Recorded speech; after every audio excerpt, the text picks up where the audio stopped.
Good morning guys. तो आप लोग सोच रहे हो हम सुबह सुबह खाने को पड़े। हम मम्मी के घर आए थे रात को, पर अभी रात को दीदी का फ़ोन आया, बड़ी वाली दीदी का। वो कहती कि अगर तुम आए हो तो हमारे यहाँ भी आ जाओ, क्योंकि मेरी तबीयत ठीक नहीं है, इसलिए मैं नहीं आ सकती। तो हम लोगों ने पहले तो मना कर दिया, फिर रात को ही सोचा यार चलते हैं, कभी भी गए नहीं है उनके पास। मतलब मैं गई हूँ बट शादी के बाद इनके साथ कभी नहीं गई हूँ, ये भी नहीं गए। तो कहते चलते एक बार देख के आते हैं, वरना उनको बुरा लगेगा कि हम कभी नहीं जाते उनके पास। तो हम निकल गए एकदम सुबह सुबह 7 बजे। और देख रहे हो कैसा मौसम है, एकदम कोहरा, जैसे जैसे सर्दियों की जनवरी दिसंबर की सर्दी होती है, एकदम वैसी वाला। और सर्दी भी लग रही थी और डर भी लग रहा था। देख रहे हो आसपास कोई भी नहीं है, ऐसा लग रहा है कि पता नहीं कहाँ आ गए हैं, कोई है ही नहीं, इंसान ही नहीं दिख रहा है इतने सारे लोगों के बीच में। कितनी एक बाइक दिखी है हमें यहाँ पे, थोड़ा उम्मीद आई कि हाँ लोग आते जाते तो हैं, वरना हमें लग रहा था कि कोई हमें मार के डाल जाएगा और हमें पता नहीं चलेगा।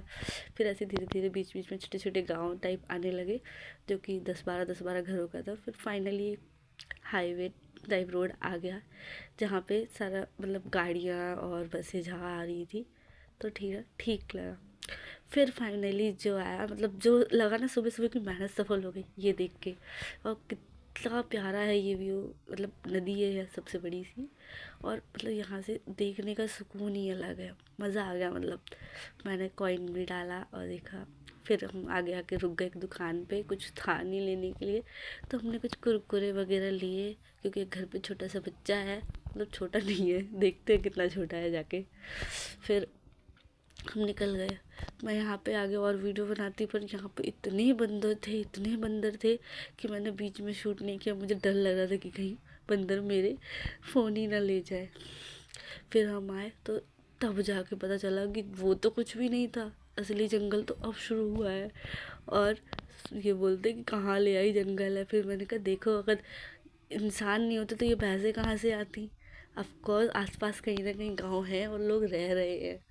और हम पता है यहाँ पे कोई भी कभी भी मिल रहा है तो हम पूछ रहे थे ना उस जगह का नाम, तो लोग बोलते 7 किलोमीटर है, 7 किलोमीटर है। और ऐसे करते करते हम 21-22 किलोमीटर आए, जब जाके दीदी का गाँव आता है। मतलब लोग कैसे नॉर्मली बोल देते 7 किलोमीटर, और हम जंगल में 21 किलोमीटर घूमे हैं। ये देखो आसपास कोई नहीं है। यहाँ लिटरली लग रहा था कि अगर डाकू आ जाए और हमारे गर्दन पे बंदूक रख दे। फिर फाइनली जाते जाते गाँव आ गया, और हमें दीदी का बेटा लेने आ गया, क्योंकि हम और आगे चले जाते, क्योंकि हमें पता नहीं था ये रास्ता कभी भी। और वैसे भी वो लोग घर पे नहीं रहते हैं अभी, मतलब 2-3 किलोमीटर दूर गाँव से खेत में रहते हैं, वहीं उन्होंने घर बना रखा है, तो हम वहीं जा रहे हैं। तो हम उसको वही बोल रहे हैं, अगर तू नहीं आता तो हम सीधे और आगे निकल जाते। और वो छोटा बच्चा यही है। फिर पहुँचे तो ये देखो मेड़ है, और इस पर बाइक चलाना कितना मुश्किल है, मुझे तो डर लग रहा था। फिर हमने फाइनली बाइक यहाँ पेड़ के नीचे रुकी, क्योंकि थोड़ा और आगे बाइक नहीं जा सकती थी। तो हम घर की साइड आगे बढ़े, और देखते हैं दीदी का ये कुआं है दीदी लोग का, उसमें से पानी सिंचाई होती है खेतों की। अब जा रहे हैं और देखते हैं क्या कर रहे हैं वो लोग। बहुत एक्साइटेड हूँ मैं मिलने के लिए।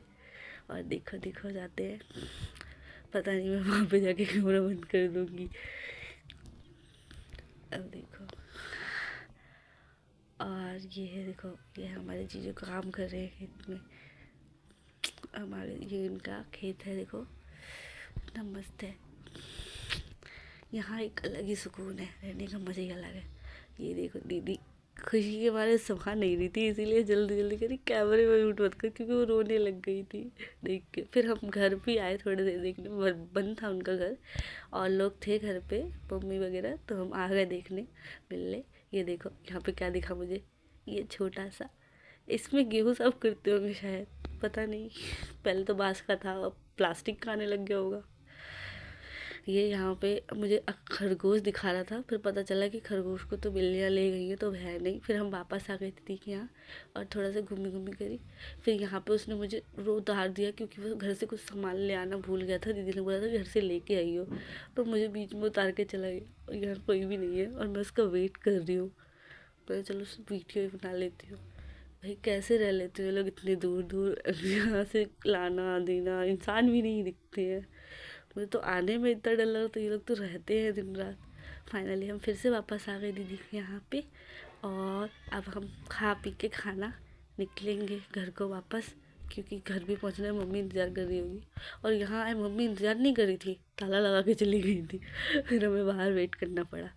फाइनली मम्मी आ गई और हम तैयार हो गए वापस घर जाने के लिए। 2-3 घंटे रुके फिर जा रहे हैं, क्योंकि हमें वापस अपने घर भी पहुंचना था, वरना उन वाले मम्मी पापा की डांट पड़ती।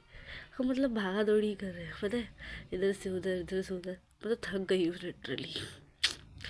अब देखो, हमने गाड़ी में हवा चेक करवाई। अब बस टारगेट यही है कि हम शाम होने से पहले पहले घर पहुंच जाए, क्योंकि जितनी रात को हम कल पहुंचे थे मम्मी के यहाँ, हम उतनी रात को नहीं पहुंचना चाहते थे। क्योंकि यहाँ तो मम्मी ज़्यादा कुछ नहीं बोलती, लेकिन वहाँ पे पापा मम्मी बहुत डांटेंगे कि इतनी रात को क्यों आए हो, टाइम से क्यों नहीं निकले हो। और मैं बस सूरज को ही देखते हुए जा रही थी कि भाई थोड़ा रुक जाओ प्लीज़, मत डूबो, अंधेरा मत होने दो। क्योंकि एक बार क्या हुआ था ना, हम लोग आ रहे थे, मतलब 2-3 बजे निकले थे। हमने सोचा 6-7 बजे आराम तक पहुंच जाएंगे, गर्मियों के दिन भी थे तो जल्दी शाम में नहीं होती थी। और हमारे 2:30-3 बजे थोड़ा मतलब 25 से 30 किलोमीटर दूर आके गाड़ी ख़राब हो गई थी। और हम लोग बहुत मैकेनिक ढूंढा, उनसे नहीं ठीक हुई। फिर वो बोले एजेंसी में ही ठीक होगी। उसके लिए हमें घर जाना ज़रूरी था और हम फंस गए थे। ऐसे करते करते 8 बज गए थे रात को। फिर घर से हमें भैया लेने आए और हम गए थे। इसीलिए बहुत डर लगता है कि कहीं रात ना हो, ना चाहते हुए भी रात ही हो रही थी।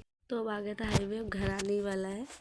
तो बस सुकून है कि बस घर पहुंच गए। बाय बाय, मिलते हैं कल।